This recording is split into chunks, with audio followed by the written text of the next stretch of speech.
떠나지 마 행복해 떠나지 마 나를 잊어줘 잊고 살아가줘 과연 잊을 수 있을 것인가? 오늘장 윤자의 초이스 바로 한번 만나보겠습니다. 오늘장 윤자의 초이스는 두산그룹주에 대해서 한번 이야기를 해볼까 해요. 사업 구조가 재편이 됐습니다. 이에 대한 효과로 인해서 오늘 편입 편출 효과가 대단했다라고 볼 수 있겠는데요. 앞으로의 전망은 어떻게 될 것인가 살펴보도록 하겠습니다. 지금 보신다면 기존의 두산그룹주는 이렇게 움직였습니다. 그런데 핵심적인 부분이요. 두산 에너빌리티가 두산 바켓과 두산 퓨어스를 보유하고 있었는데 두산 바켓을 떼어내고 이렇게 두산 로보틱스로 두산 바켓이 들어가게 됐습니다. 그런데 두산 바켓을 보시면요. 전년도에 1조 4천억 원의 영업이익을 갖고 있었기 때문에 캐시카우 역할을 톡톡히 해냈다는 점에서 오늘 그룹주의 주가는 확실히 엇갈렸습니다. 바로 다음 페이지 띄워주시죠. 네, 지금 보신다면 두산 로보틱스는 오늘 정말 활짝 웃었습니다. 주가가 28%대까지 급등세 보여준 이후에 오늘 막판에는 윗꼬리가 살짝 달리면서 23%대의 급등세로 거래를 마쳤는데요. 보신다면 기대되는 효과는 확실히 두산 바켓이 캐시카우가 편입이 되게 되면서 배당여력이 우수한 두산 바켓을 100% 자회사로 편입할 수 있다는 효과를 볼 수 있다는 것입니다. 그리고 신주 발행을 함으로써 자본 화충과 재무 비율까지 개선이 된다라고 볼 수 있고요. 북미 유럽향으로 강하게 갖고 있었던 두산 바켓의 네트워크와 그리고 파이낸싱 역량, 경영 인프라를 활용하게 되면서 앞으로 긍정적인 효과가 기대된다라는 것입니다. 그리고 협동 로봇 제품을 더욱더 공급하게 되면서 성장 속도도 빨라질 것이다. 이렇게 긍정적인 얘기만 들리고 있는 반면에 다음 그룹주는 어떤 효과를 볼 수 있을지 살펴보도록 하겠습니다. 스마일이었는데요. 두산 에너빌리티는 확실히 슬픈 모습을 짓고 있습니다. 오늘 장 초반에 주가가 8%대까지 밀렸다가 그래도 4%대 정도로 낙폭을 좀 줄이면서 거래를 마쳤는데요. 캐시카우가 이쪽은 편출이 됐습니다. 주주 입장에서는 두산 로보틱스의 신규 발행으로 인해서 주식대가 지급을 받게 되는데요. 두산 바켓의 실적을 제외하게 될 때에는 단기적으로 밸류에이션 부담이 확대될 수밖에 없습니다. 전년 동기 대비 각각 영업이익과 매출액이 59%, 88% 떨어질 것이다 라는 내용들이 나오고 있는데 아무래도 원전 쪽에 대한 기대감은 남아있기 때문에 다울투자증권에서는 여전히 투자 포인트는 유효하다라고 보고 있습니다. 다음 그룹주도 살펴보시죠. 네, 그런데 두산 바켓의 주주분들은 이제 웃어야 될지 울어야 할지 모르겠다라는 입장입니다. 보신다면 상장 폐지를 앞두고 있는데요. 기존 주주들은 반대 매수 청구권이 행사 가능합니다. 두 가지의 초이스가 있는데요. 일단은 내가 두산 바켓의 주식을 100주 보유하고 있다면 두산 로보틱스의 주식을 63주 정도 갖게 되는데요. 이게 싫다면 매도를 하거나 주당 5만 459원의 매수 청구가 가능해집니다. 그런데 주주 입장은 이게 어떻게 봐야 되는 건지 모르겠다라는 내용들이 분명해 보이는데요. 보신다면 사업 구조가 재편되고 두산 바켓의 재무 영업 활동에 미치는 효과가 진짜 있을 것인가 이게 모호하다라는 것이고요. 단순히 대주주의 주체가 바뀌는 이벤트에 불과하다 이렇게 보고 있습니다. 하지만 KB증권에서는 이러한 내용들을 보도를 했는데요. 두산 바켓의 주가 같은 경우에는 매수 청구권이 행사가 되는 5만 459원 정도로 수렴할 가능성이 있다라고 보고 있습니다. 그 이유가 기존의 두산 바켓 주주가 모두 이번 주식 교환에 동의하지 않을 가능성이 크다 이렇게 보고 있기 때문인데요. 투자 포인트가 확실히 다르기 때문입니다. 두산 바켓을 포인트로 갖고 있는 부분은 높은 브랜드 인지도와 안정적인 실적, 꾸준한 배당인 반면에 두산 로보틱스를 투자하는 사람들 같은 경우에는 높은 성장 속도를 기대하면서 투자하기 때문에 투자 포인트가 다르다 이렇게 보고 있는 것입니다. 그렇기 때문에 앞으로는 이 주당 5만 459원에 좀 수렴할 가능성이 있다라는 내용까지 KB증권의 입장도 확인해 보시면 좋을 것 같습니다. 그렇다면 두산은 어떤 입장인지 체크해 보도록 하겠습니다. 네, 두산 같은 경우에는 한 가지의 변화가 확실히 생깁니다. 두산 바켓의 간접적인 지분율이 14%에서 42% 정도 대폭 상향이 되게 됐는데 오늘 주가의 흐름은 이렇게 반영되지 못했습니다. 오늘 두산그룹주의 주가 흐름까지 확인해보고 브리핑 마무리를 해보도록 하겠습니다. 두산그룹주의 주가 흐름 한번 살펴보시죠. 확실히 우승 종목입니다. 두산 로보틱스는 23.92%의 급등으로 10만 5,700원의 거래를 마쳤고요. 두산 우선주 같은 경우에는 이렇게 상승을 했지만 두산그룹주 같은 경우에는 거의 2% 가까이 밀리면서 거래를 마쳤습니다. 그리고 두산마켓 같은 경우에는 장 초반에는 힘을 내주지 못했지만 5% 정도 상승을 하면서 거래를 마쳤고 두산 에너빌리티 보시죠. 4.35% 빠지면서 거래를 마쳤습니다. 그리고 두산 테스나나 두산 퓨어셀 같은 경우에는 변화가 거의 없기 때문에 좀 주가에도 그런 영향을 끼치지 못했다. 이렇게 보시면 좋을 것 같습니다. 오늘은 두산 그룹주에 대해서 한번 알아봤습니다. 대표님의 초이스도 오늘 두산 관련된 내용을 들고 오셨더라고요. 어떤 내용인지 궁금하시다면 당신의 초이스 함께 하시죠. 당신의 초이스 채널 고정!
투자의 정답이 없다. 당신의 선택만 있다. 후회 없는 선택을 위한 당신의 초이스.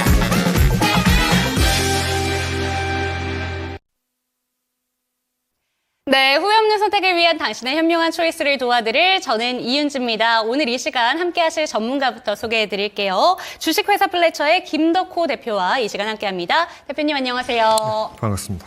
네, 오늘 제가 노래를 부른 거에 대해서 시청자분들이 공감을 못 하시는 것 같아요. 잘 가, 가지 마! 이런 내용에 대해서 좀 두산 그룹주들의 희비가 엇갈리고 참 어찌해야 될 바 모르겠다라는 내용을 한번 담아봤는데 모르신다면 이해 안 하셔도 됩니다. 빌드업 말고요. 두산 그룹주에 대해서만 좀 체크하셨으면 좋겠습니다. 그런데 오늘 대표님께서 준비해 주신 주제도 저랑 좀 비슷하게 들고 오신 것 같아서 바로 한번 대표님의 초이스 두 가지 종목부터 화면을 통해 만나보도록 하겠습니다. 두 가지 종목 띄워주시죠. 어떤 종목일까요? 네, 두산 로보틱스와 토마토 시스템을 우선 들고 왔는데요. 이 두 가지 종목 달라 보입니다. 근데 함께 들고 오신 이유가 어떤 걸까요? 일단 뭐 두산그룹 같은 경우에는 이번에 이제 재편을 하게 되면서 이제 두산 로보틱스를 좀 많이 키워내겠다라는 이 대표의 의지가 좀 많이 보여서 아마 많은 분들이 이번 두산 로보틱스가 뭐 운이 좋으면 8월에 MSCI 지수에도 편입이 될 가능성이 크다. 여기 이제 베팅을 많이 하시는 것 같아요. 자, 근데 이제 여기서 핵심은 뭐냐면은 두산그룹이 그러면 그동안에 갖고 있던 뭐 두산 퓨얼셀도 있고 에너빌리티도 있고 테스나도 있고 이렇게 많은 또 기업들을 왜 다시 지금 시점에서 재편을 하느냐라는 부분을 좀 주목을 하셔야 될 것 같습니다.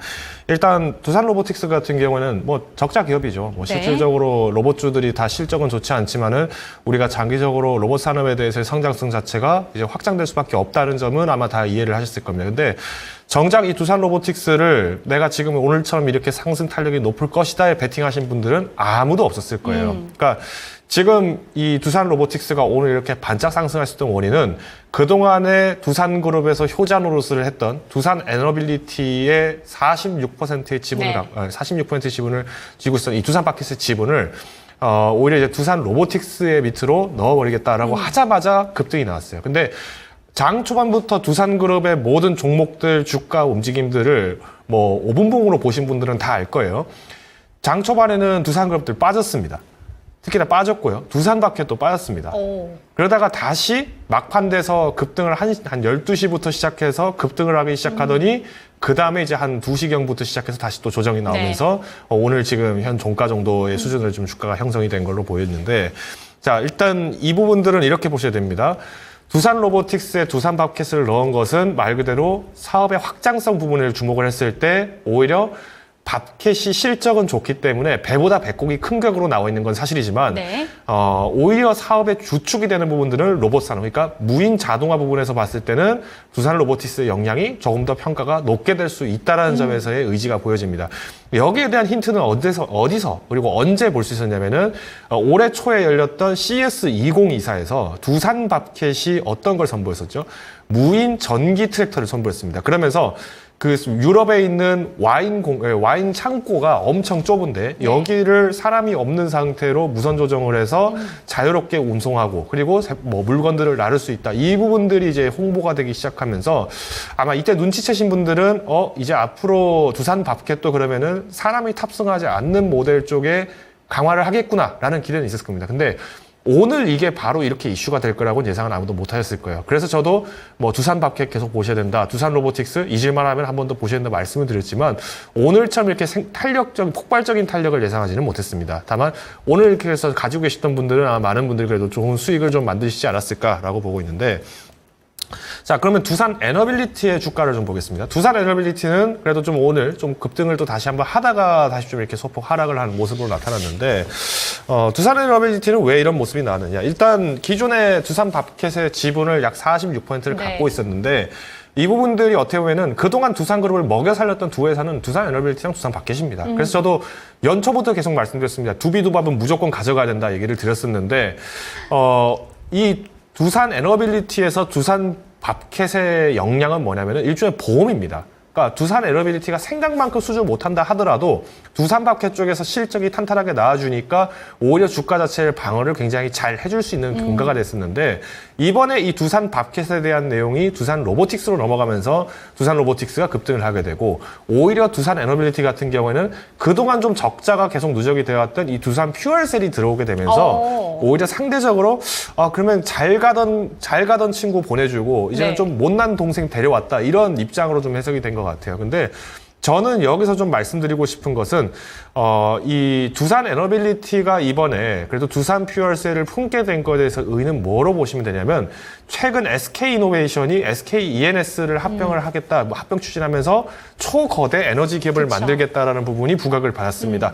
장기적으로 봤을 때 우리가 결국은 에너지 사업에서의 주축을 볼 때는 결국은 두산 에너빌리티가 원전과 가스 터빈 쪽을 네. 주축으로 해서 인프라 사업을 확장할 수 있는 기대감은 여전히 유효하다. 그렇기 때문에 일단 오늘 시장에서는 두산 로보틱스와 두산 밥켓이 좀 잘 날아간 격이지만 앞으로 이제 8월까지는 또 굉장히 많은 좌충우돌의 움직임이 있을 거라고 보고 있습니다. 그런 의미에서 봤을 때 오늘 이제 많은 분들이 또 두산 에너빌리티를 사신 거는 내가 그동안 두산 에너빌리티 한번 사고 싶었는데 놓쳤다 하시는 분들이 또 많은 손바뀌면서 좀 접근하지 않았나라고 보는 의미에서 좀 긍정적이다. 그래서 오늘 제가 선택은 하진 않았지만 그래도 오늘 또 이제 저점에서 한 2만 원대에서 잡으셨던 분들이라면 또 충분히 매력적으로 공략이 가능한 시점에서 접근하셨기 때문에 호흡을 좀 가다듬으시자라고 요약을 드리겠습니다. 대표님, 그러면 오늘 두산 에너빌리티 같은 경우에는 매수의 기회였다라고 보고 계신 것 같고 두산 로보틱스 같은 경우에는 오늘 20% 넘게 급등을 했는데 두산 지금 로보틱스 같은 경우에는 어떤 거예요? 일단 로보틱스 같은 경우에는 저는 일단 8월에 MSCI 지수 편입 여부까지는 계속 좌충우돌이 있고 뭐 급등급락을 좀 반복할 거라고 보고 있습니다. 그래서 저는 오히려 오늘 같은 이슈가 나왔을 때는 좀 과감하게 매도를 하는 편입니다. 그래서 뭐 제가 점상 시크릿 때도 두산 밥켓을 좀 최근에 추천을 드렸었는데 네. 저는 아침에 다 매도를 하시는 게 맞는 것 같다. 오히려 지금 매도를 하시더라도, 그러니까 저는 이제 항상 이 시차에 대한 부분들을 좀 접근을 하셔야 되는데 오늘 오전장 같은 경우에는 두산 밥켓보다도 다른 종목들이 더 갈 수 있는 종목들을 더 싸게 잡을 수 있는 종목들이 많았습니다. 네. 지금 시장 자체도 오늘 반색하는 부분들이 코스피 종목은 뭐 굉장히 매물이 나오고 코스닥 종목들이 잘 가고 있죠. 이거는 아무래도 이제 뭐 CPI 지수에 관련돼서 좀 주목이 된 연계가 되는 설명이긴 합니다만은 이제는 대형 종목들보다는 좀 더 탄력이 높은 종목으로 수익화를 만들겠다. 이런 이제 의도들이 많이 나왔어요. 근데 이 부분은 제가 지난주도 그렇고 7월 전망에 대해서도 말씀드리면서 대형 종목들을 쉽게 포기하진 않으시되 수익에 대한 수익화는 중소형 종목으로 간다는 부분들을 많이 강조를 드렸습니다. 그래서 이런 동향에서 좀 말씀을 드린 거니까요. 지금은 매매의 기점에서 봤을 때 수익화를 하시는 거는 나쁘지 않다라고 요약을 드리겠습니다. 네, 좋습니다. 아까 전에 살짝 슬쩍 보고 오니까 오늘 두산 로보틱스와 토마토 시스템의 대결에서는 토마토 시스템을 우선 추천주로 들고 오신 것 같은데 우선 두산 그룹주에 대한 이야기를 오늘 해봐야 되기 때문에 지금 상담 내용 올라온 거 먼저 확인하고 넘어가도록 하겠습니다. 유튜브에서 함흥수님께서 두산 밥켓을 들고 계시대요. 58,700원에 비중이 10% 정도 들고 계신데 로보틱스 편입돼서 언제 없어지는 건지 합병을 호재로 봐야 될지 악재로 봐야 될지 모르겠습니다. 제가 준비할 때도 오늘 주주분들이라면 웃어야 될지 울어야 될지 모를 것 같다라고 좀 브리핑을 해봤는데 어떻게 보실까요? 일단 당분간에서는 조금 홀드를 하셔야 되는데 문제는 이제 홀드하는 기간이 그렇게 길진 않으셨으면 좋겠습니다. 왜냐하면 이미 이제 상장 폐지 진행을 하겠다라는 얘기가 나왔기 때문에 물론 여기서 이제 이 지분을 사기 위해서는 뭐 한 번 정도는 더 추가적인 발동이 가능하겠죠. 근데 문제가 오늘 거래량을 한번 보십시오. 오늘 거래량이 뭐 전날 대비했을 때 25배입니다. 2,500%가 상승을 했다라는 거는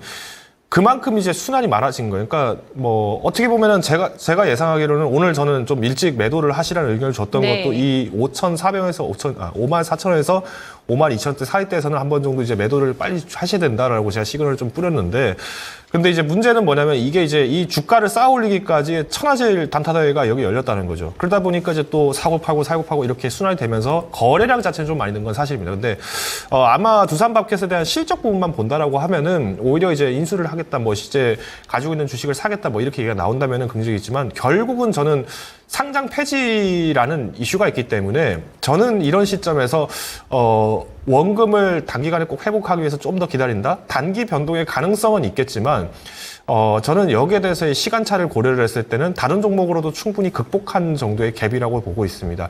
58,000원, 59,000원 정도의 매수를 하셨다면 지금 손실은 약 10%죠. 자, 10% 비중에 이 정도를 갖고 계신다는 거는 전체 포트폴리오에서는 1% 정도 마이너스 손실일 겁니다.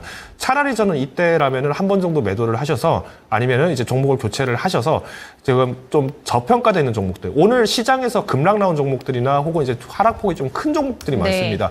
이 종목을 이럴 때 한번 매수를 조금 분할 매수하시면서 오히려 대형주가 좀 조정받는 다음 주 내지 그 다음 주까지는 저는 조정이 좀 유효할 거라고 보고 있는데 이때 이런 종목들을 좀 활용해서 내가 좀 그동안 못 잡았던 우량한 종목들, 주식들을 좀 담아보시는 게 어떨까로 요약을 드리겠습니다. 네, 좋습니다. 두산그룹주에 대해서는 이렇게 상담까지 도와주셨고요. 이번에는 토마토 시스템으로 한번 가보도록 하겠습니다. 제가 올 초까지만 해도 이 종목 정말 잘 가가지고 저희 토마토랑은 관련 없는데 잘 가서 기쁩니다. 이런 얘기를 좀 전해드린 바가 있는데 5월 달에 고점 찍고 나서 토마토 시스템 참 힘든 시간 견뎌냈습니다. 오늘 그리고 의료 AI 관련된 종목들 좀 잘 가면서 토마토 시스템도 좀 올라오는 흐름인데요. 오늘 이 종목을 들고 오신 이유가 일단 궁금합니다. 어떤 뭐 포인트가 있을까요? 네, 일단 오늘 저기 토마토 TV 방송에 있어서 가져왔고요. 네. 그다음 두 번째가 뭐냐면은 미국의 이제 원격 응료 진료 관련해서, 그러니까 원격 응급 진료 관련해서 서비스를 이제 본격적으로 시작을 합니다. 그러니까 사실 4월, 5월부터 해서 계속 몸값을 높였던 원인도 이제 이 미국에 있는 이 텔라닥이라고 하는 이 원격 의료 기업에 대비를 했을 때 가격 경쟁력을 밀어붙였을 때는 충분히 가능성이 있다. 그래서 앞으로 이제 미국에서의 원격 응급 진료에 대한 부분들이 확장될 것이라는 기대감으로 주가가 많이 형성이 됐습니다. 그래서 5월 중순까지도 상승이 됐던 원인은 결론적으로는 우리가 응급의료 체계에 대해서 이제 원격 진료 부분들이 확장이 될 것이고 이를 빌미로 이제 국내에서도 이 의료 산업에 대한 부분들에서의 트렌드가 바뀔 것이다라는 부분을 좀 설명을 드릴 수 있을 것 같습니다. 그래서 저는 일단 토마토 시스템이 오늘 제가 좀 추천을 드리고 이제 원고를 작성할 때까지만 하더라도 사실 토마토 시스템 주가가 한 8,200원 정도 수준이었어요. 근데 막판에 되면서 좀 이렇게 주가가 올랐죠. 좀 급등을 했는데 이거는 조금 좀 어느 정도 좀 단기적으로 이 시세 차익을 이용하는 분들이 좀 있다 보니까 좀 접근하지 않나 보고 있는데 일단 토마토 시스템 자체만 좀 놓고 보신다면 일단 1분기 같은 경우는 조금 영업이익이 좋지는 않았어요. 네. 근데 오히려 이 텔라닥 같은 경우에도 지금 미국 내에서 가입한 회원만 하더라도 약 8천만 명이 넘습니다. 그러니까 미국의 65세 이상이라면은 뭐 다들 이제 언제 내가 아플지 모르기 때문에 원격 의료를 받고 싶다라는 의미에서 가입하시는 분들이 굉장히 많은데 여기서 이제 만약 100만 명 정도만이라도 가입이 가능하다라고 한다면은 이때는 이제 영업 마진율은 충분히 극복이 가능할 것이다라는 게 지금 이제 많은 전문가분들의 의견입니다. 여기 추가적으로 토마토 시스템이 그러면 이제 본격적으로 할 수 있는 특징은 무엇이냐? 지금 메디케이드, 그러니까 바이든 대통령이 이제 실질적으로 이 저소득층에 대한 의료 혜택을 강화하기 위해서 제공하고 있는 이 메디케이드 같은 경우에도 사실 일부 되는 사람이 있고 되지 않는 사람들이 있어요. 그러다 보니까 메디케이드 혜택을 받고 있는 사람들 같은 경우에는 뭐 우리로 치면 이제 건강보험 혜택을 받으니까 많이 받지만 다른 사람은 안 되니까 뭐 이 서비스 안 됩니다. 이렇게 할 수도 있었는데 이번에 이제 토맥스 시스템에서 하고 있는 사이버 MD에서는 어떻게 진행을 하고 있냐면 MD케어에서는 어떻게 하고 있냐면은 이 메디케어를 받는 사람, 받지 않는 사람 모두 다 이용할 수 있게 지금 서비스는 오픈을 한 상태입니다. 그런 의미에서 봤을 때면은 저는 오히려 이번에 만약 뭐 트럼프 대통령이 당선돼서 뭐 지금 바이든 정부의 메디케이드가 지금 무산이 된다 하더라도 오히려 서비스는 정상 운영을 하고 있었던 상황이 있기 때문에 충분히 실적을 좀 만들 수 있지 않을까라고 보고 있습니다. 특히나 트럼프 대통령이 2020년도 때도 원격 응급의료 치료를 굉장히 활성화를 많이 시켰었어요. 네. 그래서 이런 부분에서 봤을 때면은 토마토 시스템이 갖고 있는 기술력 자체는 좀 기대가 된다라는 의미고요. 대신 공략을 하실 때는 뭐 오늘 이렇게 급등이 나왔던 것도 저는 일단 기술적인 부분들의 주가도 8,000원 선까지 내려왔을 때는 굉장히 좀 매력적이라고 보고 있는데 9,000원 이상대면은 조금 답보 상태 내지는 조금 발이 묶일 가능성을 좀 보고 있습니다. 네. 그래서 혹여나 이 종목에 좀 관심이 좀 있다 하시는 분이라고 한다면은 8,500원 선 내외에서 좀 접근하시는 걸 좀 추천을 드리겠고요. 아니다, 나는 조금 지금은 이르다라고 보시는 분들이라면 일단 121선까지 깨고 내려오는 이 7,000원까지의 후퇴선을 좀 보시면서 한번 관심에 담아주시면 어떨까라고 요약을 드리겠습니다. 네, 좋습니다. 원격으로 대표적인 종목인 토마토 시스템 살펴봤는데요. 오늘 그런데 의료 AI 종목 중에서 제일 잘 간 종목 그럼 한 가지만 여쭤볼게요. 오늘 뷰노가 10% 넘게 급등세를 보여줬죠. 그런데 뷰노가 아닌 토마토 시스템에 들고 오신 이유는 좀 가격적인 메리트가 있다, 이렇게 보시는 걸까요? 일단 종목 자체가 좀 가볍습니다. 네. 종목 자체가 좀 가볍고요. 종목이 가볍다라는 의미는 말 그대로 주가에 대한 탄력도가 다르다는 얘기죠. 자, 일단 뷰노 같은 경우에는 시총이 그래도 약 4천억 정도 됩니다. 그쵸. 3,900억 정도 되는데 네.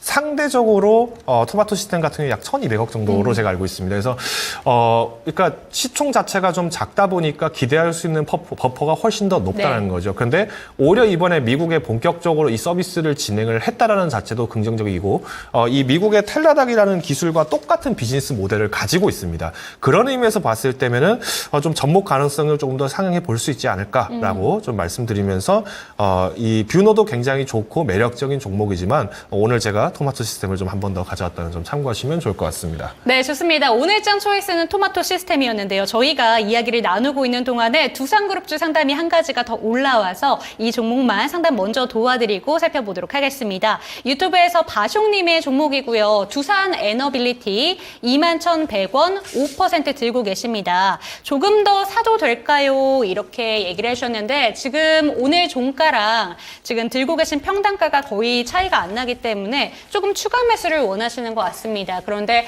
오늘 두산 에너빌리티에 대해서는 여전히 체코 원전에 대한 기대감은 남아있지만 일단 연간 실적에서 두산 바켓이 빠지면 크게 좀 밀리더라고요. 근데 수주를 받게 돼도 또 저희가 그때 원전에 대해서 이야기를 나눌 때 좀 중점적으로 둬야 된다라고 생각을 했던 게 이 수주가 바로 반영되는 게 아니기 때문에 그럼 올해 실적은 분명히 안 좋아질 것이다, 이렇게 기대가 되는데 어떻게 대응하면 좋을까요? 일단 원전 사업 같은 경우에는 바이든 대통령도 그렇고 트럼프 대통령도 그렇고 이제 둘 다 우호적일 수밖에 없습니다. 네. 뭐 트럼프 대통령 집권 당시에는 미국 내에서 원전 가동률이 가장 높았었고요. 그리고 이제 바이든 대통령 같은 경우에도 이번 주에 이제 원전 신속 확대법에 서명까지 했습니다. 참 이렇게 보면 아이러니죠. 그러니까 2021년도에 이제 우리나라 같은 경우에는 당시 이제 문재인 대통령께서 이제 재임 시기였는데 이때만 하더라도 원전을 탈피하겠다는 얘기가 굉장히 많았어요. 근데 오히려 신재생 에너지를 강력하게 밀어붙였던 바이든 대통령이 다시 원전을 더 강조하는 꼴이 나다 보니까 뭐 지금 국회에서 뭐 여야가 뭐 이게 맞았네 틀렸네 싸우는데 저희는 투자 쪽에만 좀 집중을 한다 보시면은 결론적으로 지금 전력을 비용을 적게 만들어서 활성화할 수 있는 부분은 원전밖에 없습니다. 네. 그러니까 발전 단가 기준으로만 좀 말씀을 드린다 하더라도 이제 태양광이나 풍력에 비했을 때는 우리나라에서 발전시키는 태양광이나 풍력에 비했을 때는 원전이 오히려 이제 똑같은 1kW를 만든다. 그러면 비용이 3.5배 듭니다. 그런 의미에서 봤을 때 원전의 가동력은 충분히 길고 네. 그리고 원전 발전소의 수명도 보셔야 됩니다. 그러니까 뭐 발전소 같은 게 원전은 이제 통장 이제 한 60년 정도를 이렇게 잡고 설계를 하는데 태양광이나 풍력 같은 경우에는 20년 주기로 이렇게 설계를 하게 됩니다. 20년 주기로 재설계를 해야 됩니다. 그러니까 지금도 미국이 블레이드 처리하는 것 때문에 풍력 발전소 블레이드 처리하는데 1년에만 약 8,000개가 넘게 지금 폐기가 되고 있어요. 얘네들은 재활용이 안 됩니다. 다 유리섬유라든가 아니면 화학재료가 다 첨가가 됐기 때문에 재활용이 안 돼요. 그래서 매번 지적을 받는 게 환경단체들이 왜 풍력 발전소 가지고 뭐라 하고 태양광 말고 뭐라고 하느냐. 20년마다 이거 폐기해야 되는데 폐기된 거 가지고 재처리가 안 되니까 네. 환경이 더 오염된다. 이런 지적을 하는 거죠. 그런 의미에서 본다면은 원전 쪽 같은 경우에는 우리가 지금은 수주를 기점으로 보고 있지만은 국내에서도 안정성 검사 단계들을 계속 높여간다라고 하면은 다시 원전 발전 비율이 높아지면서 요역적인 공격이 기대가 된다라고 요약을 드리겠습니다. 그래서 일단 두산 에너빌리티도 장기적인 호흡을 갖고 가셔야 됩니다. 그리고 더군다나 체코 수주에 대한 기대감들은 이미 어느 정도 반영이 충분히 돼 있는 상태입니다. 그러면 여기서 만약에 수주를 못한다. 그러면 우리가 어떤 일이 벌어질까요? HLB와 같은 사태가 벌어질 수 네. 있습니다. 실제 기대가 다 올라갔는데 다 된 밥에 딱 뚜껑 열어보니까 이게 탄 밥이 돼버렸네? 그러면 이제 못 먹는 밥이 돼버렸네? 그러면 어떻게 될까요? 주가가 거의 뭐 16,000원까지도 빠질 수 있다는 점은 항상 고려를 두셔야 됩니다. 그런 의미에서 말씀드릴 때 추가적인 매수는 일단 제한하시는 게 맞다라고 좀 말씀을 드리겠고요. 차라리 추가 매수를 하더라도 내가 단기적으로 뭐 4, 5% 먹겠다 이렇게 보신다라고 한다면은 저는 그 자금을 좀 다른 쪽에 좀 분산을 하신다든가 아니면은 뭐 5%내지 10%를 뭐 전력 전선 쪽 이쪽 부분들을 뭐 조금 건드려 보시는 게 어떨까라고 요약을 드리겠습니다.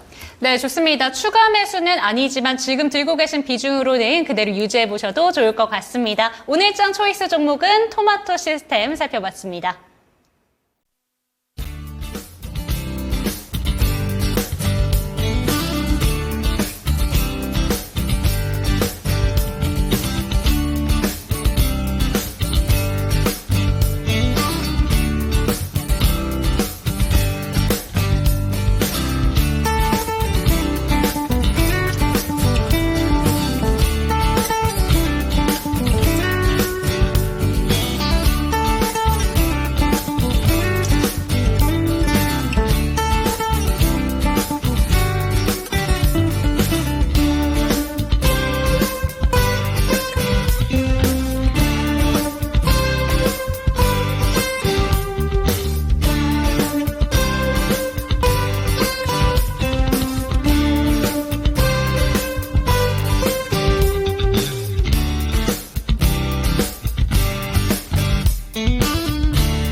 네, 실시간 종목 진단 타임으로 넘어가 보도록 하겠습니다. 상담 원하신다면 02-325-8100번으로 전화 주시면 좋습니다. 종목명, 비중, 그리고 매수가까지 알려주시면 저희가 친절하게 고민 상담 도와드리겠습니다. 신규 매수에 대해서도 질문 받고 있으니까요. 전화벨 많이 올려주시고요. 채팅창을 통해서도 소통 가능합니다. 첫 번째 종목부터 살펴보도록 하겠습니다.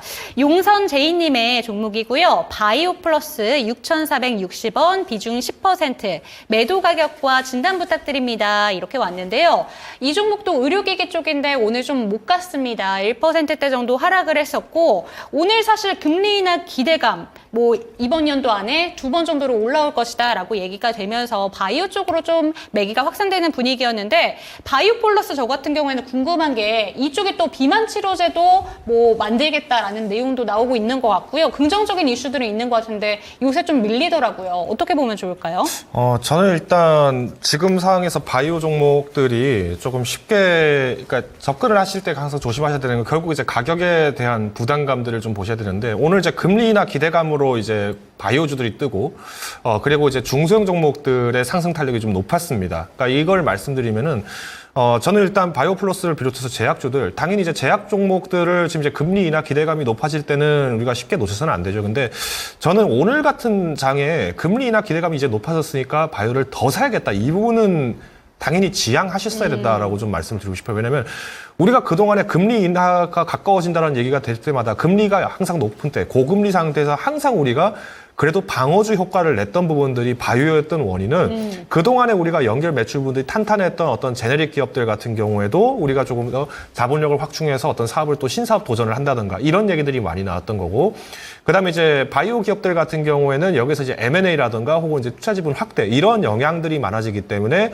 우리가 증시의 어떤 고금리 영향과는 조금 별개로 움직여지는 경향들이 네. 있습니다. 그래서 오히려 바이오주들이 고금리 상태에서는 방어주 역할을 한다, 혹은 조금 더 탄력이 높여볼 수 있는 섹터다라고 거론이 많이 되고 있는데, 오늘 좀 이렇게 접근을 하시는 거는 맞지는 않았다라고 좀 말씀드릴 것 같고요. 일단 뭐 지금 매수하셨던 가격을 봤을 때는 그래도 지난 이제 5월 14일 날 이때 이제 실적 발표가 되면서 아마 이때 조정이 나오면서 좀 접근을 하셨지 않았을까라고 좀 생각이 되고요. 아니면은 비교적 이제 한 달 내외에서 좀 이렇게 접근을 하시면서 이 종목으로 좀 수익을 좀 보고 싶다라고 생각을 하셨던 것 같아요. 일단 의료기기 같은 경우에는 사실 여러 가지 이슈가 있습니다. 지금 이 바이오 플러스 같은 경우도 이제 만약에 의료기기를 지금 한다 그러면은 지금 거의 대부분 의료기기들의 매출처의 메인을 첫 번째 관문으로 잡고 있는 곳 중 하나가 다 중국 시장입니다. 근데 이제 중국의 이제 코스메틱 쪽에서 뭔가 이슈가 있을 거다 이렇게 기대가 되면서 사실상 이제 그동안의 실적 부분들은 좀 만회가 될 것이다라는 기대감으로 좀 상승이 된 건데 1분기 때 실적이 발표가 되면서 매출이 96억으로 나왔어요. 그러면서 영업 구조가 재편을 하게 되다 보니까 이 부분들이 좀 단기적으로 이슈가 조금 악재성으로 좀 발휘가 된 거다. 오히려 매출 부분들에서의 성장세는 좀 더 기대를 할 수 있다. 이런 얘기들이 나온 거죠. 일단 바이오 플러스 같은 경우에는 그래도 부채 비율이 작년도 기준으로 25%밖에 되지는 않습니다. 물론 분기 기준으로 하면은 그래도 작년보다는 조금 더 올랐어요. 32%까지 좀 오르긴 했는데 그래도 우리가 바이오 종목들 특성상 사실 가장 부담되는 거는 돈 잔뜩 들여서 빚은 많은데 이거 빨리 성장 안 되면은 네. 항상 주가가 무너지고 이런 영향들이 좀 있다 보니까 거의 이제 뭐 극과 극으로 달려가는 양상도 좀 많았어요. 그런 거에 봤을 때는 바이오 플러스는 조금 상대적으로 좀 안정적이다라고 좀 볼 수 있을 것 같고요. 아까 앵크림 말씀하신 것처럼 이제 비만 치료제 쪽도 이제 좀 만지작거리고 있습니다. 사실 뭐 바이오 기업들 그리고 이제 미용기기나 아니면은 이제 코스메틱 쪽에 좀 관련돼 있던 기업들이 거의 대부분 이제 비만 치료나 이 케어 쪽을 지금 이제 계속 넘어가는 이유는 네. 결국은 비만 치료제 시장까지도 확대를 했을 때 우리가 가격 경쟁력 면에서는 뭐 지금 당장 노보노디스크가 갖고 있는 위고비에 비했을 때 단가 경쟁에서는 유리할 수 있느냐, 이게 이제 기대주로서 잡히는 겁니다. 그렇기 때문에 우리가 지금 시점에서는 선단하기보다는 일단 기술적인 부분에서 좀 매매 전략을 좀 먼저 잡아가셔야 한다라고 요약을 드리겠고요. 저는 일단 만약에 지금 6,400원, 6,500원 정도에서 매수를 하신 입장에서 좀 말씀을 드린다면은 5,000원 선까지 빠진다. 그러면 이때는 저는 과감하게 좀 교체를 하셔야 된다고 봐요. 그러니까 왜 제가 이렇게 말씀드리냐면은 정말 이 5,000원 선까지 빠졌다. 그러면 원인은 거의 둘 중 하나입니다. 그러니까 실제 기술이 아직까지는 지금 본격적으로 얘기가 되지 않은 상태인데 뭔가 이제 뭐 원료 논쟁이라든가 원료의 투입이량이라든가 이런 것들이 논란이 터지면은 주가가 좀 반납되는 경우가 많았어요. 과거에 바이넥스가 그런 경우가 좀 몇 번 있었죠. 네. 그러다 보니까 우리가 여기서 뭐 조사 나간다, 뭐 과징금 받는다 이런 이슈가 아니라면은 주가가 쉽게 후퇴되지는 않습니다. 두 번째는 이제 실적인데 뭐 이미 이제 1분기 때 실적이 안 좋았던 원인이 이제 영업구조 재편하면서 나온 문제였기 때문에 매출이 기대된다라고 했지만 이 부분들은 확실을 할 수는 없습니다. 그래서 저는 이번 2분기 실적 이후에 만약에 접근을 하시는 분이라면은 한 번 더 기회가 있을 거라고 보고 있지만 뭐 지금 보유하신 분의 입장에서 말씀드리면은 이 55,000원 선 이하까지 만약에 이제 55,000원 선을 기점으로 해서 여기서 내가 조금 탄력 있는 종목을 내가 받은 게 있는데 이 종목이 좀 조정이 나왔다. 그러면 종목을 차라리 교체하시는 게 상대적으로 좀 투자할 입장에서는 조금 유리할 수 있다고 좀 말씀드리겠습니다. 일단 목표가 같은 경우는 조금 보수적일 수 있습니다. 그동안 이제 비만 치료제 섹터가 좀 잊혀졌다가 다시 거론이 되고 있는데 그동안에는 삼청당 제약을 중심으로 해서 굉장히 많은 매수세가 몰려 있는 상태였어요. 그럼 이제 여기서 좀 덜 갔던 종목들한테 순환매가 돈다는 기점을 네. 본다면은 우리가 일단 연종 목표가 일단 7,500원까지는 한번 기대해 볼 수 있지 않을까. 그래서 일단 상반과 하방 대비했을 때는 그래도 상대적으로 2분기 실적만 선방한다면은 좀 기대해 볼 수 있겠지만 아직 실적 발표가 된 상황은 아니기 때문에 좀 모니터링을 하셔야 될 것 같고요. 그래서 오늘 제가 좀 제안을 드리는 부분은 목표가를 7,500원 잡으시되 네. 공격적으로 이때까지 다 홀딩을 하시기보다는 일단 순환매점인 부분들을 좀 강조를 드려서 6,500원 이상부터는 조금 조금 분할 매도를 하는 관점으로 수익을 공고히 만드시자라고 요약을 드리겠습니다. 네, 좋습니다. 연말까지는 일단 7,500원 보면서 달려가는데 마냥 홀딩하기보다는 조금씩 6,500원 윗단에서는 분할 매도 관점 제시해 주셨습니다. 다음 종목도 바이오 관련해서 한 종목을 살펴보도록 할 것 같은데 바이오주는 아닌데 오늘 바이오주의 영향을 받은 종목 살펴보도록 하겠습니다. 유튜브에서 황희성님의 종목이고요. 코오롱 글로벌 11,730원, 비중은 20%입니다. 미국 임상 때문에 전체적으로 움직이는데 이 종목은 상승이 미비합니다. 대응 전략 좀 부탁드려요 라고 보내주셨는데 오늘 코오롱 티슈즈의 인보사 부활에 대한 이야기 나오면서 코오롱 그룹주들이 진짜 전반적으로 잘 갔는데 말씀해 주신 것처럼 좀 못 움직였습니다. 이 종목 어떻게 보면 좋을까요? 일단 뭐 결론적으로 좀 말씀드리면은 이번에 이제 인보사가 다시 한번 논란된 게 오늘 좀 부각을 많이 받은 네. 것 같습니다. 그러니까 금리 인하에 대한 기대감도 있었지만은 결론적으로는 인보사가 되냐 안 되냐에 대한 이제 좀 손바뀜이 좀 많았다라고 보셔야겠죠. 그러니까 뭐 코오롱 글로벌하고 코오롱 티슈즈 차트를 좀 같이 한번 보겠습니다. 네. 그러니까 코오롱 글로벌 같은 경우에도 이미 이제 고점 이제 15,000원대에서 이제 좀 많은 분들이 접근을 하셨고 뭐 제가 항상 말씀드립니다만은 신용잔고 항상 추적하셔야 된다고 말씀드렸습니다. 그래서 지금 거의 대부분 오늘 이렇게 좀 매도하셨던 분들 같은 경우에는 아마 이 14,000원대, 14,000원대에 좀 가지고 계시던 분들이 주가 탄력을 좀 잃다 보니까 오늘 좀 손바뀜이 좀 일부 됐을 가능성이 큽니다. 만약에 이 부분들을 아직도 가지고 계신 분들도 계시긴 하겠습니다만은 일단 한 번 정도는 주가가 그래도 13,500원 이상까지는 다시 한번 상승할 가능성은 기대를 하고 있습니다. 그래서 네. 뭐 인보사가 되면 좋죠. 근데 저희가 무조건 이거 됩니다 이렇게 할 수가 그쵸. 없는 것이 결국은 뭐 주사액 성분 착오로 뭐 이제 중단이 됐던 거기 때문에 이 부분들이 정확하게 교정만 된다라고 한다면은 뭐 다시 한번 임상 진행은 가능성은 크다라고 좀 말씀드릴 것 같고요. 그다음에 이제 두 번째로 이제 기대가 되는 게 지금 제가 계속 이제 강조드리지만 FDA도 이제 바이오 시밀러에 대한 상호 교환성에 대해서 이제 규정도 완화한다 이런 얘기가 나오고 있는 원인이 뭐냐면 지금 미국 내에서의 의료 혜택을 확장을 하려고 하다 보니까 그동안의 임상 기준이 굉장히 깐깐했던 경우에 대해서 오히려 소비자의 선택폭이 좁다라는 부분들을 이제 지적을 한 거예요. 왜냐하면 뭐 정부에서 계속 뭐 메디케이드를 하겠다 이거는 너무 좋죠. 근데 국민들 입장에서는 좋지만 이 부분들의 정부가 계속 이 부분들을 혼자 부담할 수는 없는 상태예요. 그러면 언젠가는 또 세율이 올라간다든가 이런 문제가 나오기 때문에 결국은 미국의 입장에서도 실리적으로 따져봤을 때 장기화가 어렵다. 그러니 우리가 유사 제품들에 대해서의 어떤 허용 범위를 넓혀주자라는 게 논의가 되고 있다는 거는 우리가 그러면 코오롱 글로벌의 인보사 같은 경우에도 다시 한번 이 부분들이 이제 재심만 가능하다라고 한다면은 상승 탄력을 높이는 데는 큰 무리는 없다라고 보시면 될 것 같습니다. 그래서 일단 지금 매수하신 가격 자체는 나쁘진 않습니다. 근데 우리가 이제 지금 뭐 농담 반 진담반으로 7.8기의 인보사라고 얘기를 하듯이 그동안 우리가 좀 기대를 해볼 수는 있겠지만 바이오 종목에 지금 이제 한 20% 담으시는 거는 조금 고민을 해보셔야 될 것 같습니다. 그래서 저는 일단 오늘 진단에서는 그래도 비중을 한 10% 정도로 좀 축소를 하시고요. 네. 추가적으로 이제 오늘 좀 조정이 나왔던 다른 종목들 혹은 이제 다른 제약 쪽은 일단 조정 시 매수를 위한 일종의 이제 예비군을 좀 만들어 놓으시자, 예비 자산을 좀 만들어 놓으시자로 요약을 드리겠습니다. 그래서 손절가는 이제 9,000원입니다. 이 부분들은 뭐 보시면 아시겠습니다만은 기술적인 부분에서 제시를 드렸다는 걸 아마 눈치를 채실 것 같고요. 목표가 같은 경우에는 뭐 당연히 아직 인보사에 대해서 이제 실질적인 부분들이 언급은 없었기 때문에 조금 보수적일 수 있지만 13,500원을 제시를 드리도록 하겠습니다. 네, 좋습니다. 코오롱 글로벌 13,500원 제시해 주셨으니까요. 인보사가 FDA 승인 받을 수 있을지 기대감 갖고 가면서 좀 지켜보시면 좋을 것 같습니다. 다음 종목은요. 유튜브에서 언제나 100%님의 종목인데요. 성우하이텍 살펴보도록 하겠습니다. 9,360원, 비중은 15%입니다. 실적 시즌을 앞두고 매수를 했는데 손절해야 하나요? 추가 매수 가능할까요? 라고 얘기해 주셨는데 이 종목이 오늘 그래도 2차전지 소재 부품단으로 본다면 좀 움직일 종목들 몇몇 종목이 있었는데 이 종목 같은 경우에는 계속 저점 부근이 전저점 부근까지 다가오고 있는 것 같다라는 생각이 듭니다.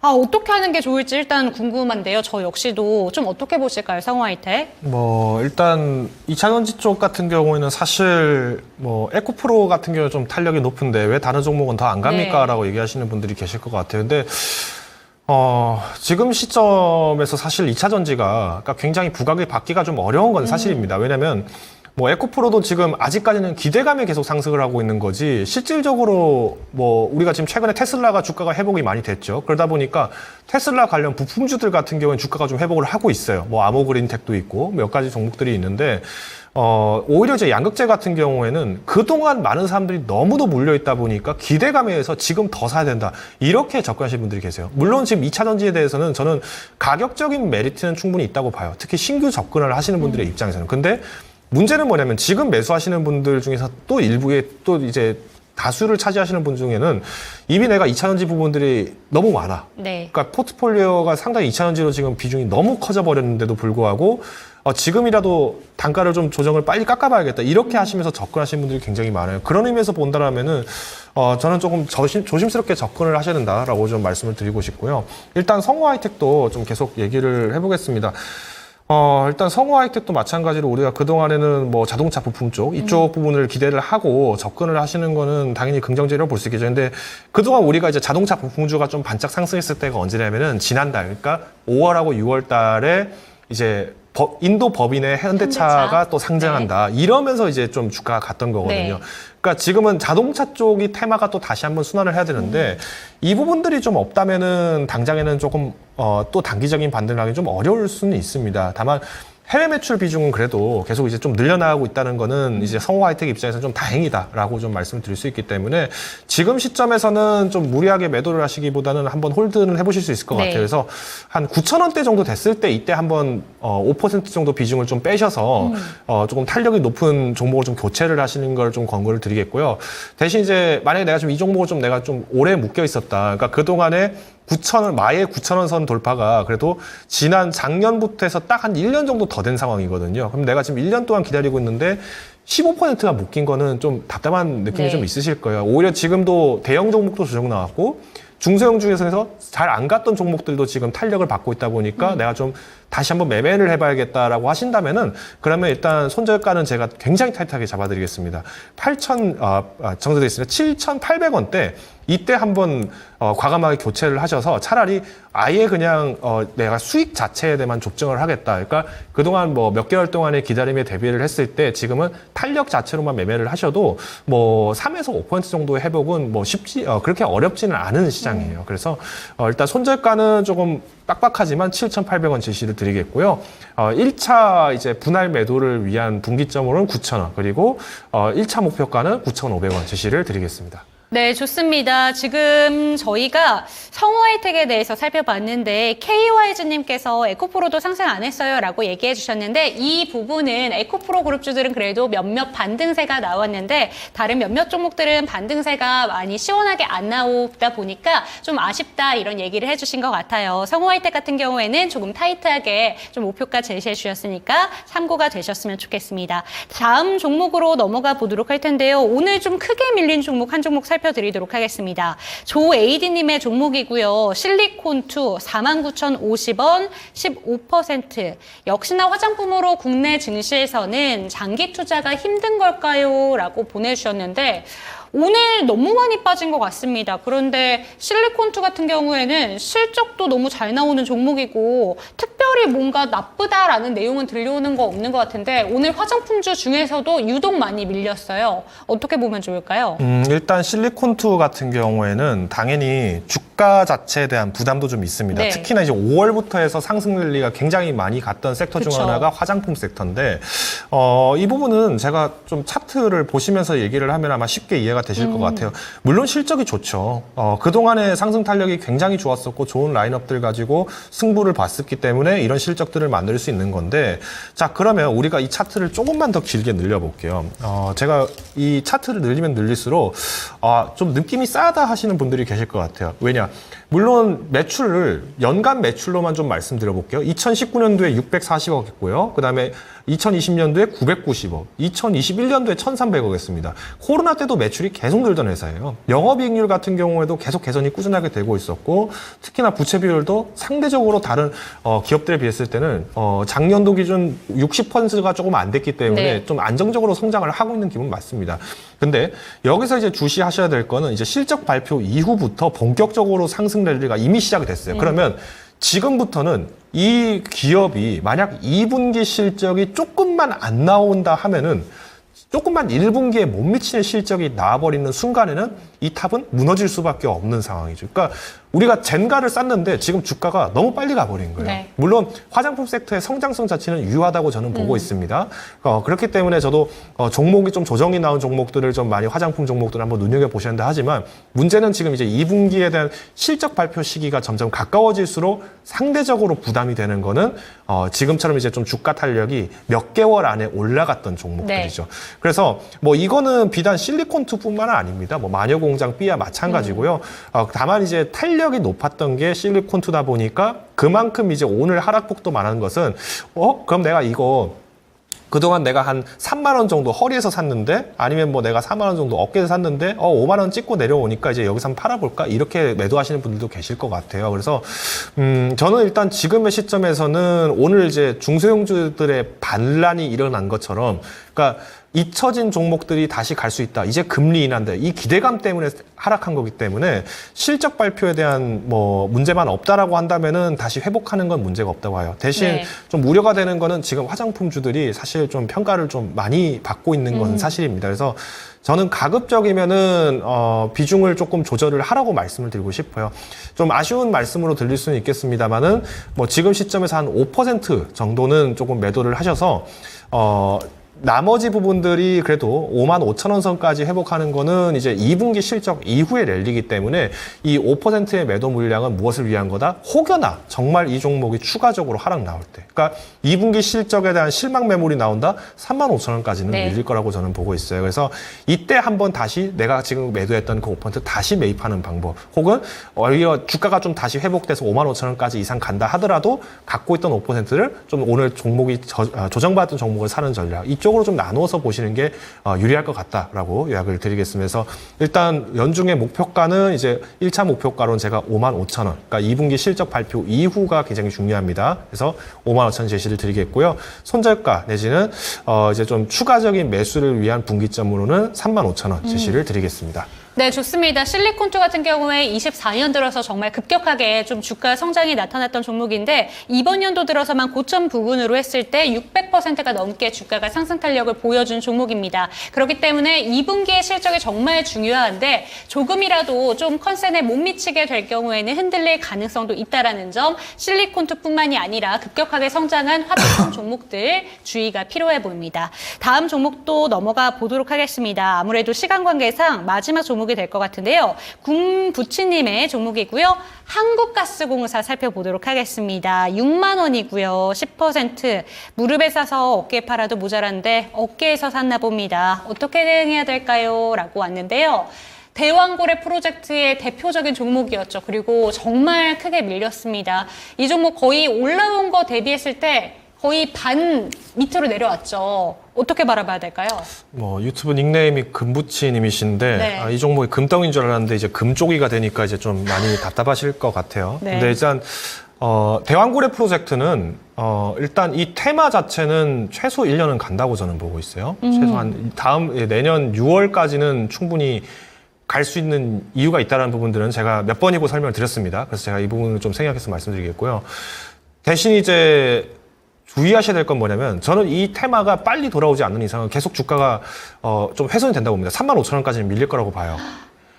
그래서 이거는 어떻게 보면은 이 가스공사라는 종목으로 꼭 내가 수익을 먹겠다?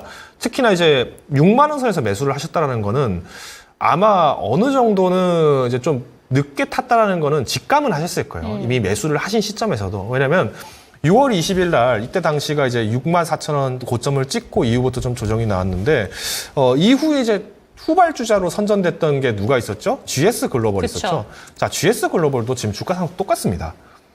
그러니까 이건 뭐냐면은 테마 지금 아직 확인된 게 전혀 없기 때문에 그러니까 뭐 가능성이 높은 지형이 있고 이 유사 구조가 발견됐기 때문에 그래서 가능성이 있다. 이렇게까지만 정부에서 내세운 거지. 만약에 이 부분들이 안 된다? 그럼 한국가스공사 어떻게 될까요? 주가 엄청나게 큰일 나겠죠. 자, 한국가스공사 다시 차트 돌아가서 보겠습니다.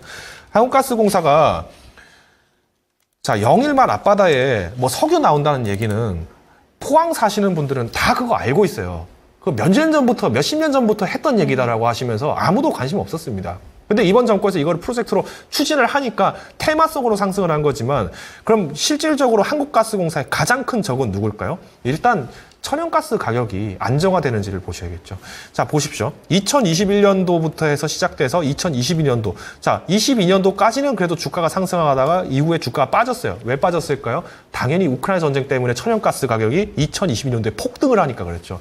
이후에 지금 천연가스부터 해서 가격이 떨어지니까, 에너지 가격이 떨어지니까 계속 영래깅 현상이 나온 거예요. 비싸게 주고 살 수밖에 없는 가스를 갖다가 운용을 하니까 영업률이 계속 떨어지고 매출은 올라가도 실질적으로 콩고물이 떨어지는 게 적다라는 거죠. 그런 의미에서 봤을 때는 지금은 한국가스공사가 사실 불리한 입장에 있는 건 맞습니다. 그러면 이거는 이제 말 그대로 이제 투자분께서 좀 선택을 하셔야 될 것 같은데, 저는 일단 지금 시점에서는 과감하게 반전을 매도합니다. 왜 매도를 하냐면은 어차피 이 종목 테마가 간다? 그럼 그때는 정말 모르겠어요. 이분이 이제 정말 틱 차트까지 보실 수 있는 분인지 아니면 뭐 분봉 차트를 보시는 분인지까지는 제가 모르겠는데 이 테마가 한번 불붙을 때면 또 한 이틀, 3일 정도 계속 이런 식으로 갑니다. 그러면 아마 6만 원까지는 올라갈 것 같아요. 근데 이거를 기다리기까지의 시간을 고려해 본다라고 하면은 오히려 저는 뭐 지금의 30% 가까운 손실이 나 있는 거를 차라리 다른 종목으로 좀 빨리 만회를 하시는 게 맞는 것 같아요. 그래서 뭐 내가 더 이상 이런 테마주 하기에 좀 어렵다. 그러면 지금 대형 종목들 많이 지금 매물을 나왔기 때문에 네. 접근하기엔 유리하죠. 그래서 조급하게 가시지 않을 거라면은 저는 일단 5% 가지고 계신 10% 중에서 5% 절반은 매도를 하셔야 된다라고 보고 있고요. 손절은 당연히 4만 원을 좀 제시를 드리겠습니다. 그래서 33%입니다. 그러니까 3분의 1이 깨질 정도까지 저도 갈 수는 있다고 저는 아까 말씀드렸지만은 지금은 일단 수익 자체를 좀 볼 때 테마를 잡는다라고 하면은 그 테마가 다시 갈 때 빨리 잡으십시오. 차라리. 그게 낫습니다. 어차피 내가 이 테마로 먹으려고 지금 접근한 건데 여기에서 뭐 기술적 분석이고 이게 무슨 의미가 있습니까? 그러면 테마가 불 때 다시 접근할 수밖에 없습니다. 그래서 저는 이 대왕고래 프로젝트는 한 번 정도는 다시 한번 뛸 기세는 있겠지만은 그게 언제가 될지 모르기 때문에 그동안 그 시간에 대한 투자 기회를 날리지 마시라는 의미에서 일단 손절가는 제가 4만 원 제시를 드리겠고요. 목표가는 6만 원 제시를 드리겠지만 가급적이면 비중을 굉장히 작게 잡으셔라라고 요약을 드리겠습니다. 네, 테마는 연말까지도 살아있을 테마입니다. 그럼에도 불구하고 이 테마가 다시 올 때까지 기다리기보다는 5% 비중 과감히 덜어내고 테마가 다시 들어올 때쯤에 다시 진입해보자라는 이야기 참고가 되셨으면 좋겠습니다. 네, 테마주 무섭네요. 조심해야지 나도 이렇게 KYG님께서도 얘기해 주셨고 지금 주가의 흐름에 대해서 다양한 이야기들 나오고 있습니다. 마지막 종목이 된 것 같고요. 다음 주에 조금 더 현명한 초이스를 위해서 다음 주 전략까지 마지막으로 들어보도록 하겠습니다. 어떤 부분 대응해보면 좋을까요? 네, 일단 오늘 시장이 금리 인하에 대한 기대감이 이제 굉장히 많이 거론되면서 M7을 비롯한 대형 종목들, 미국도 벌써 그런 종목들의 매물이 공격적으로 나왔습니다. 그래서 뭐 어떤 분들은 이제 뭐 IT 버블이 시작된 거 아니냐, 뭐 이제 거품이 꺼져간다, 뭐 이런 얘기를 하시는 분도 계신데 사실 IT나 반도체 쪽 같은 경우는 과열의 목소리는 계속 나오고 있었고 뭐 많은 분들이 다 인정을 하고 있어요. 근데 과열이지만 버블은 아니다라고 얘기하는 원인도 결국 그만큼 실적이 좋아지고 있다는 거를 우리가 2분기 실적에 뭐 삼성전자도 그랬었고 마이크론 테크놀로지도 그랬고 TSMC도 그랬다는 걸 우리가 확인을 했죠. 그런 의미에서 볼 때면은 어제 오늘 이렇게 대형 종목들, 특히 반도체 기술주 종목들이 떨어지는 부분들은 오히려 탄력 면에서는 너무도 많은 투자자들이 쥐고 있는 상태이기 때문에 거래량 자체가 줄어드는 것을 우려한다라고 해석하시면 될 것 같습니다. 그런 의미에서 봤을 때 미국도 마찬가지로 러셀 지수 중심으로 상승 탄력이 높았다는 게 오늘 우리나라에서도 코스닥에서 자연스럽게 반영됐다는 점 참고하시면 될 것 같고요. 자, 그러면 이제 앞으로 이 상황이 어떻게 될 거냐? 제가 지난주에도 그렇고 그 지난주도 그렇고 7월 그리고 하반기에 대한 투자 전략은 대형 종목들을 놓치시면 안 되지만 이 작은 종목들, 소외됐던 테마들이 다시 불쑥불쑥 나타나는 애매하고 어중간한 종목들이 다시 드러나오게 된다는 부분들을 소개를 드렸습니다. 그래서 제가 이 부분을 조금 뭐 역사적으로 좀 설명을 드리면 망치와 모루 전술이라고 생각하시면 돼요. 그러니까 옛날 알렉산더 대왕이 전쟁을 할 때 보병 튼튼한 중각 보병들을 갖다가 세워놓고 계속 방어만 하고 있다가 뒤통수를 발빠른 기병들이 다 때려잡으면서 전쟁을 이겼다고 하잖아요. 그것처럼 마찬가지로 대형 종목들, 특히나 우량 종목들 같은 경우에는 우리가 쉽게 뭐 매도를 하실 필요는 없습니다. 지금 하락했기 때문에 빨리 팔고 나가야 돼. 이렇게 접근하시기보다는 오히려 지금 상태에서는 홀딩 전략을 하시고요. 대신 이걸 갖고 있기 때문에 내가 전체적인 포트폴리오가 사실은 손실이 좀 커지고 있다는 부분이 우려는 되실 거예요. 그런 의미에서 말씀드렸을 때는 우리가 중소형주의 탄력을 이용해서 손실을 만회하는 전략으로 가셔야지 오히려 7월 이후에 실적 발표 이후에도 다시 이 대형 종목에 대해서 선점할 수 있는 기회를 가지게 된다라고 요약을 드리겠습니다. 마지막으로 지금 최근에 이제 시장 자체가 워낙 변동이 커지다 보니까 뭐 수익 보장합니다, 원금 보장합니다, 뭐 누구 전문가입니다, 어느 팀입니다 하면서 사칭하는 게 지금 네. 굉장히 많았어요. 저도 하루에 평균 이런 스팸 차단을 거의 2개에서 3개 정도는 하는 것 같아요. 실제로 제가 차단했던 것들이 경찰청에서 뒤늦게 이거 스팸입니다라고 날라오는 안내 문자도 굉장히 많이 받고 있는데 앞으로 지금 하반기 같은 경우 이런 변동은 조금 더 지속이 될 거라고 보고 있습니다. 그런 의미에서 말씀드렸을 때 항상 투자하실 때 이런 부분들의 유혹에 좀 조심하시고 특히 이제 투자를 하실 때 결정이 항상 투자분들의 선택이 있기 때문에 항상 그 중심을 잘 잡고 투자를 하시기를 권고를 드리겠습니다.